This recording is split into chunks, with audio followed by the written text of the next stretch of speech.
আগামী 10 বছরেও শেষ হবে না তারাপুর শিববাড়ি রোডের এলিভেটেড করিডোর। বিজেপিকে বিস্ফোরক আক্রমণ কংগ্রেসের।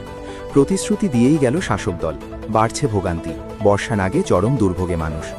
আগামী 10 বছরেও সম্পন্ন হবে না তারাপুর শিববাড়ি রোডে এলিভেটেড করিডোরের কাজ। বিস্ফোরক মন্তব্য অল ইন্ডিয়া কংগ্রেস কমিটির মিডিয়া সমন্বয়কারী কৌশিক ভট্টাচার্যের।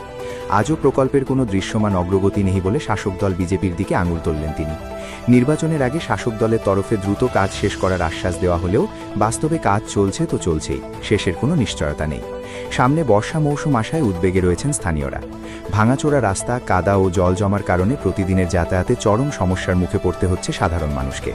বিশেষ করে শিশু ও বয়স্কদের ক্ষেত্রে ঝুঁকি আরও বেড়েছে বলে অভিযোগ। এই পরিস্থিতিতে শাসক দলের বিরুদ্ধে তীব্র অভিযোগ তুলেছে কংগ্রেস। শনিবার অল ইন্ডিয়া কংগ্রেস কমিটির মিডিয়া সমন্বয়কারী নিগাত আব্বাস ও কৌশিক ভট্টাচার্যের নেতৃত্বে শিলচর জেলা কংগ্রেসের এক প্রতিনিধি এলাকার সজমিন পরিদর্শন করে বিভিন্ন বিষয় খতিয়ে দেখেন। তাদের দাবি, শাসক দল তাদের দেওয়া কোনো প্রতিশ্রুতি রক্ষা করতে পারেনি।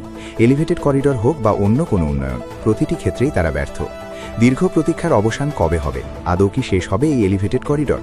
সেই প্রশ্নই এখন ঘুরপাক খাচ্ছে তারাপুর শিববাড়ি রোড এলাকার প্রতিটি বাসিন্দার মনে। 10 বছর ধরে একটা এলিভেটেড রোড হচ্ছে, কয়েকশো metres, Tarapur Shibbari elevated road.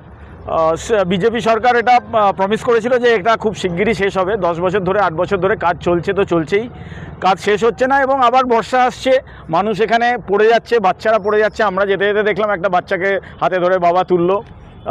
বিজেপির এই ছোট ছোট যেগুলো তারা ইলেকশনে প্রমিস করে ক্ষমতায় এসেছিল, সেগুলো আজকে তারা পূরণ করতে পারছে না। এবং তারা পুরো আসাম নিয়ে কি করে ভাববে জানি না। একটা শিলচরের একটা এলিভেটেড রোড, এখন আমরা এক্ষুনি ইঞ্জিনিয়ারের সাথে কথা বললাম, তারা এক এক রকম কথা বলছেন, এক এক রকম টাইমলাইন দিচ্ছেন, এবং কবে শেষ হবে সত্যিই জানি না। সুতরাং আসামের শিলচরের যদি সত্যি উন্নয়ন দরকার হয়, আমার মনে হয় আপনাদের দৃঢ়ভাবে ঠিক করতে হবে যে এই সরকারকে আর রাখা যাবে না। भारतीय जनता पार्टी की डबल इंजन की सरकार है, उसने एक वायदा किया था कि हम यहाँ पर एलिवेटेड रोड बनाएंगे, और ये 8-10 साल से बड़े ताज्जुब की बात है कि यहाँ से लेकर जो आप जगह देख सकते हैं, आप प्लीज दिखाइए वो जगह, वहाँ तक वो रोड बनाना है। उसके बावजूद 10 सालों में हर साल हर बार बजट पास होता है, हर बार यहाँ पर मशीनें आती हैं, हर बार लोगों को दिक्कतों का सामना करना पड़ता है, हर बार लोगों को चोट लगती है, लोग गिरते हैं, यहाँ पे छोटे छोटे एक्सीडेंट्स होते रहते हैं, और छोटा एक्सीडेंट कब बड़ा हो जाएगा हमें नहीं पता। लेकिन आज तक ये रोड, जो छोटा सा 200-300 मीटर का रोड है, एलिवेटेड रोड है, इसको आज तक भारतीय जनता पार्टी बना नहीं पाई है।